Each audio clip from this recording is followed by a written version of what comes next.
कैंची धाम वाले प्रसिद्ध संत नीम करौली बाबा के पैतृक घर को लेकर उनके परिवार और ट्रस्ट के बीच विवाद खड़ा हो गया।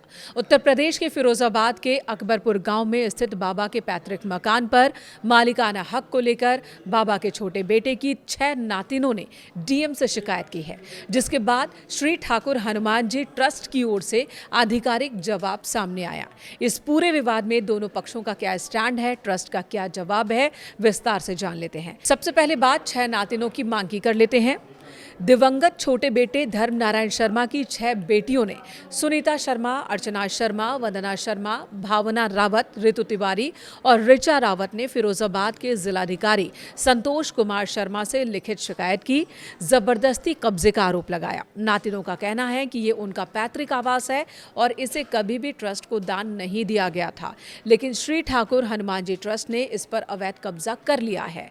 रुकने में परेशानी है। उनका आरोप है कि जब भी परिवार के सदस्य गांव आते हैं तो ट्रस्ट के बढ़ते दखल के कारण उन्हें अपने ही पैतृक घर में ठहरने नहीं दिया जाता है या उनके साथ परेशानी खड़ी की जाती है। ट्रस्ट से बाहर रखने की मांग की है नातिनों ने। उनका कहना है कि इस ऐतिहासिक मकान को ट्रस्ट के नियंत्रण से बाहर रखा जाए ताकि परिवार की विरासत सुरक्षित रहे। अगर ऐसा नहीं होता है तो वे इस मामले को सिविल कोर्ट तक लेकर जाएंगे। हनुमान ट्रस्ट का आधिकारिक जवाब सामने आ गया। इसके बाद शिकायत के बाद श्री ठाकुर हनुमान जी ट्रस्ट के कोषाध्यक्ष मनोज अग्रवाल ने इन आरोपों को सिरे से खारिज किया, अपना जवाब दिया।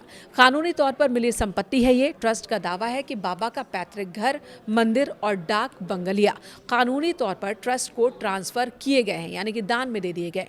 देखरेख का तर्क ट्रस्ट ने सवाल उठाया कि अगर ये संपत्ति कानूनी रूप से ट्रस्ट को नहीं दी गई होती तो इतने सालों से ट्रस्ट इसकी देखरेख और रखरखाव क्यों कर रहा होता।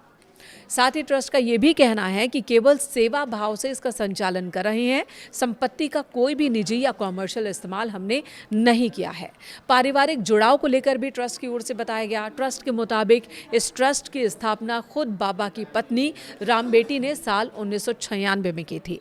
वर्तमान में इसमें 18 सदस्य हैं और खुद बाबा की बेटी और शिकायत करने वाली नातिनों की बुआ गिरिजा भटेले इसकी अध्यक्ष हैं। प्रशासन का अगला कदम क्या होगा, ये एक बड़ा सवाल है। ये विवाद ऐसे समय में गहराया है जब प्रशासन इस जन्म स्थली को एक बड़े धार्मिक पर्यटन केंद्र के रूप में विकसित करने की तैयारी में है। इस मामले की संवेदनशीलता को देखते हुए जिलाधिकारी ने राजस्व और अन्य अभिलेखों की जांच के आदेश दिए।